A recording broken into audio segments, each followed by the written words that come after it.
have a dream that my 4 little children will one day live in a nation where they will not be judged by the color of their skin, but by the content of their character. I have a dream today.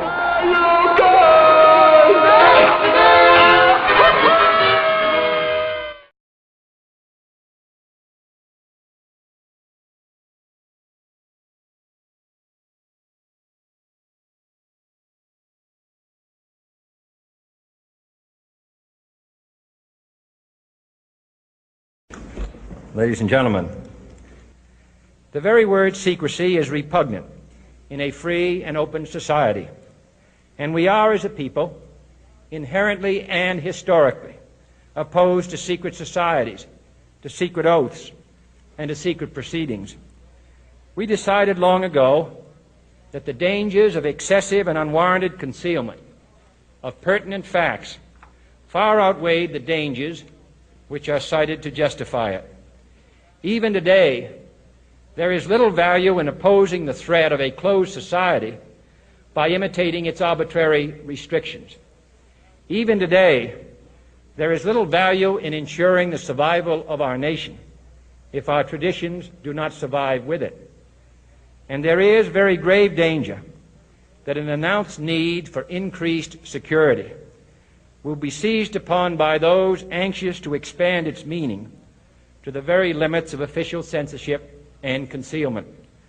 That I do not intend to permit to the extent that it's in my control.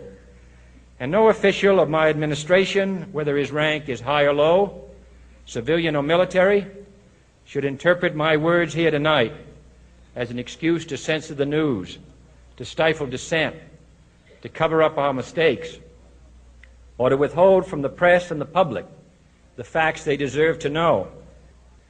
For we are opposed around the world by a monolithic and ruthless conspiracy that relies primarily on covert means for expanding its sphere of influence, on infiltration instead of invasion, on subversion instead of elections, on intimidation instead of free choice, on guerrillas by night instead of armies by day.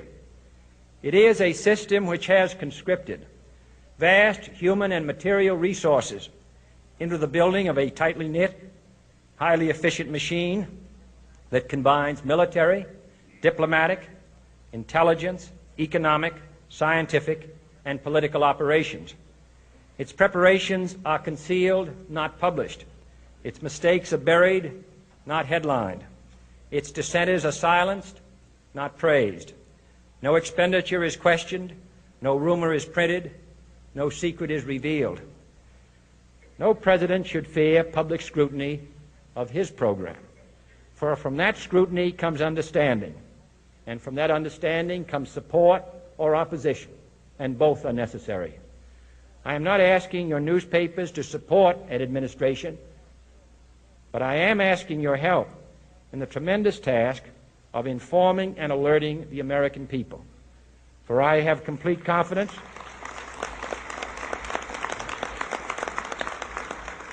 in the response and dedication of our citizens whenever they are fully informed.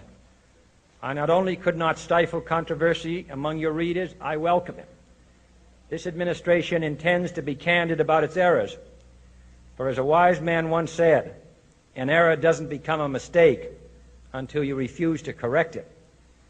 We intend to accept full responsibility for our errors, and we expect you to point them out when we miss them. Without debate, without criticism, no administration and no country can succeed, and no republic can survive. That is why the Athenian lawmaker Solon decreed it a crime for any citizen to shrink from controversy.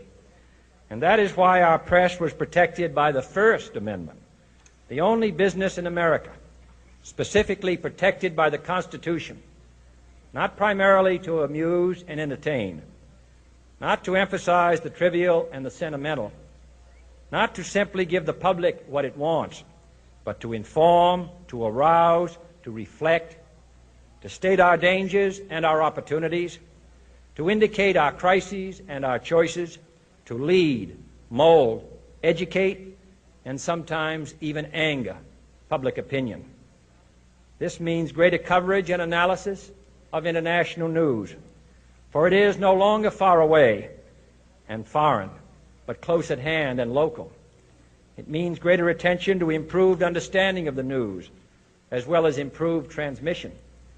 And it means, finally, that government at all levels must meet its obligation to provide you with the fullest possible information outside the narrowest limits of national security.